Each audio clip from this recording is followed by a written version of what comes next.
இதுல கரூர் சமூகத்தில் ஒரே ஒரு விஷயம் அடிப்படை தவறு சார். அதாவது தன்னை பார்க்க வந்த கூட்டத்தை கட்டுப்படுத்த தவறிய தவறு விஜய் மேலதான். தவற போலீஸுக்கு ஒரு இன்ஃபர்மேஷன் பாதுகாப்புக்குன்னு கொடுத்துட்டு அந்த இன்ஃபர்மேஷன்ல இருந்ததை தாண்டி வந்தது ரெண்டாவது தப்பு. மூணாவது தப்பு, காலையிலே 10 மணிக்கு தலைவர் வருவாரு அப்படின்ட்டு அவங்களுடைய வெப்சைட்ல எல்லாம் போட்டுட்டு 7 மணி நேரம் தாமதமா அந்த இடத்துக்கு வந்தது மாபெரும் தவறு. ஒரு டிசிப்ளின் தலைவருக்கே இல்லைன்னா தொண்டர்களுக்கு எப்படி இருக்கும்? இதுவரைக்கும் அதே இடத்துல தானே ஏடிஎம்கே கூட்டம் நடந்தது.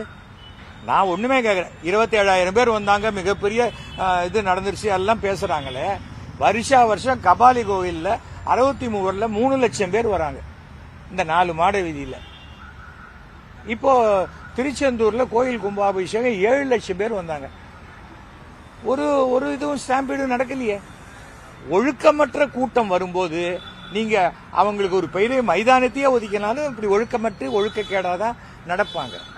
அது என்னன்னா அப்பாவி மக்கள் பலியாயிட்டாங்க.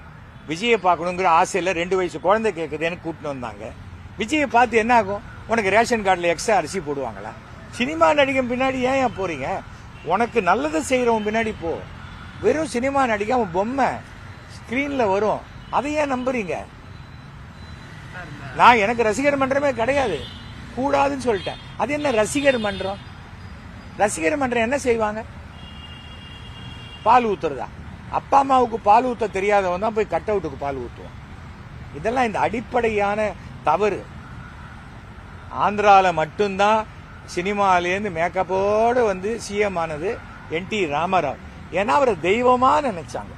ஆனா எம்ஜிஆர் விஜய் நினைக்கிற மாதிரி அப்படியே ஏவிஎம் ஸ்டுடியோலேருந்து மேக்கப்போட சிஎம் ஆல. அவர் திமுகல ஒரு அடிப்படை உறுப்பினராக இருந்து திமுகவுக்காக உழைச்சு திமுகவை பிரபலப்படுத்தக்கூடிய பல படங்கள் நடித்து அதுல பொருளாளராகி அதுக்கப்புறம் ஏற்பட்ட பிணக்கினால அவர் தன்னுடைய தொண்டர்களோட வெளியில ஆரம்பிச்ச கட்சி தான் அதிமுக. அவ்வளவுதான். இதை கூட தெரிஞ்சுக்காம நானும் தொப்பி போட்டுப்பேன் கண்ணாடி போட்டுப்பேன் எம்ஜிஆர் ஆயிட முடியுமா? அதெல்லாம் விஜய் இன்னும் பக்குவப்படலை. அவர் பக்குவப்படுறதுக்கு இனிமே பக்குவப்படுவாரான்னு தெரியாது. கூட்டம் வேணும் கூட்டம் வேணும் கூட்டம் வேணும்னா கூட்டம் எல்லா இடத்துலயும் தான் இருக்கும். அதோ இங்க இருக்க கவர்மெண்ட் எக்ஸிபிஷன் பொருட்காட்சி நடத்துறாங்க, தினசரி 1 லட்சம் பேர் வராங்க. ஒழுக்கமற்ற கூட்டம். சார் எவ்வளவு பேரை நீங்க கட்டுப்படுத்த? இந்தியாலேயே காவல்துறை யோசிச்சு பாருங்க, 1 லட்சம் பேருக்கு ஒருத்தர் தான் இருக்காங்க. டிசிப்ளினா இருக்கிறவங்கள தான் காவல்துறை கட்டுப்படுத்த முடியும். டிசிப்ளின் இல்லைன்னா என்ன பண்ண முடியும்? அப்போ ஒருத்தருக்கு ஒருத்தரை போட்டு கையை பிடிச்சிக்க முடியுமா?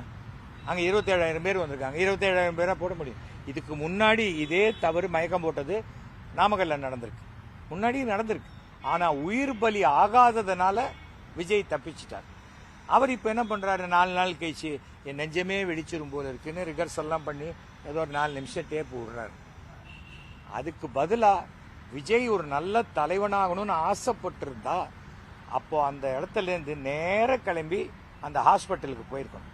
அப்ப எல்லாரும் இல்ல வராதிங்க இன்னும் பிரச்சனையாயிடும் சொன்னா கூட அங்க நின்னு இல்ல நான் அவங்கள பார்க்காத போக மாட்டேன்னு சொன்னா அந்த விஜய்க்கு மட்டுமே ஒரு 25 போலீஸ் 30 போலீஸ் சப்போர்ட்.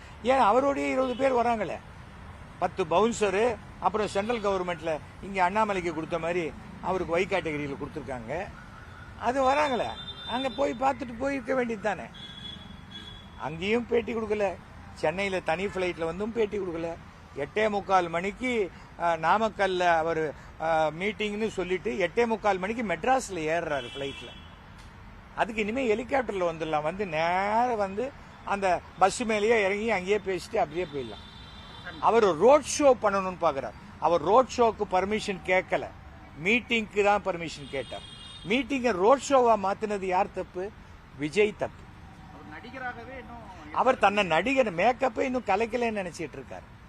அது கலைஞ்சு போச்சு கரூர்ல. செந்தில் பாலாஜி மேல. செந்தில் பாலாஜி எப்படி வந்தாரு? செந்தில் பாலாஜி அந்த ஹாஸ்பிட்டல்ல இருந்து 1.5 கிலோமீட்டர் தூரத்தில் இருக்காரு.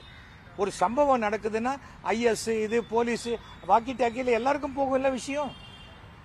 போகும்போது செந்தில் பாலாஜி லோக்கல் எம்எல்ஏ சொன்னோன்னு அவர் கிளம்பி போயிருக்காரு.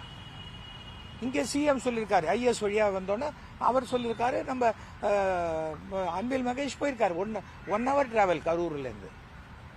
உடனே இதெல்லாம் சந்தேகப்பட்டு நீங்க முதல்ல வந்து அவங்க என்ன 4 மணிக்கே வந்து ஆஸ்பத்திரியில் வெயிட் பண்றாங்க. முதல்ல யார் மயக்கம்? அப்புறம் அந்த ஜென்ரேட்டர் ரூம் ஒயரை பிடிங்கி விடுறது யாரு? அவங்க ஆட்கள் தான். அது மேலே ஏறுறாங்க. தொண்டர்கள் வேற. எப்படி தாவி குதிச்சு ஏறி நம்மளே பார்க்கல. எத்தனை ஒரு பத்திரிகையாளர் பேசிட்டே அவர் தோல்ல துண்டை போட்டு டயான் டான்ஸ் ஆடிட்டு இருக்காங்க. இந்த மாதிரி ஒழுக்கக்கேடான ஆட்களை எங்கேயா பார்த்துருப்பீங்களா?